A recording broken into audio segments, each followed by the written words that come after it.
Up here is where our control panels are in the Malibu vans. So they all run the Genius BMM Pro system. Very easy, don't really need to touch anything. As long as the switches, make sure you leave the switches in the on position. That'll charge when it's on mains power. And that also runs all the solar controller and all that sort of stuff. So this one here, we've got the EnerDrive solar controller in it. And that just tells you, you don't really need to look at it, but if you're the type that does like to look at it, it runs through a little screen. It tells you everything that's going on in the van. You can run it runs automatically. So at the moment we're pumping 13.3 volts. It's got solar coming in at 2.6 amps.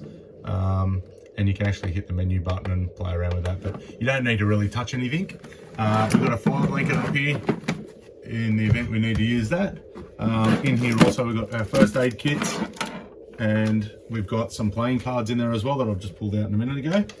Up here we've got our mains section on how to run the hot water unit. So if you're on mains power, you're going to want to turn the electric one on. So it says electric here, hot water. You'll turn that on. That'll turn the electric hot water system on. If you're free camping, you're running on gas, so you want to open the gas bottle and then obviously turn on the gas hot water system. When you're free camping, this other switch here is the water pump. So you'll turn that on. Make sure you got water in the tanks. Your tank gauges are up here. So we've got 2 tanks in this one. So both gauges are both currently on half. When they're flashing, obviously they're getting low and you need to fill them up. You want to make sure that they're in the off position while traveling, but once you're parked, you can leave the pump on the whole time if you're free camping. The same with the hot water system. So if you're on power, leave the power one on, turn it on when you get there, leave it on. With the gas one, you can leave that on as well and leave it run the whole time. Sometimes if you're a light sleeper, it can kick in at night and wake you up. If it does do that, just turn the system off. It won't take about half an hour in the morning to heat back up again, so just don't forget to turn that back on again. But it's housed underneath the kitchen sink basically, so most of the time people don't have a problem with it, but if you are a light sleeper, that could be a noise that you hear through the night. Next to the front door, you've got your switches. The top one's for the outside lights. These are all of your lights in here, and this black switch is master switch, so that turns off all your 12 volt power, everything that you need to run in here.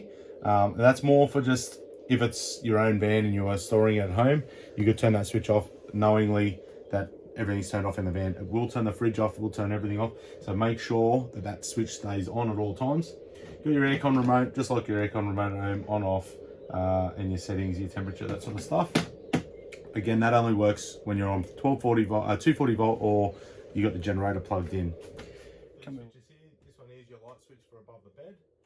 You've got your switch for the stove, so that's your master switch for your powered side of the stove, and that's your master circuit breaker. So if that flicks off, you got a problem with the van or in one of the plugs or something, someone might have tripped over the lead or something. So that's a point where it can trip.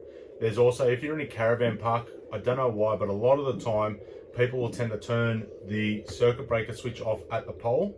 So you just want to make sure you've got that turned on. If you don't have power inside the van, that could be a reason why.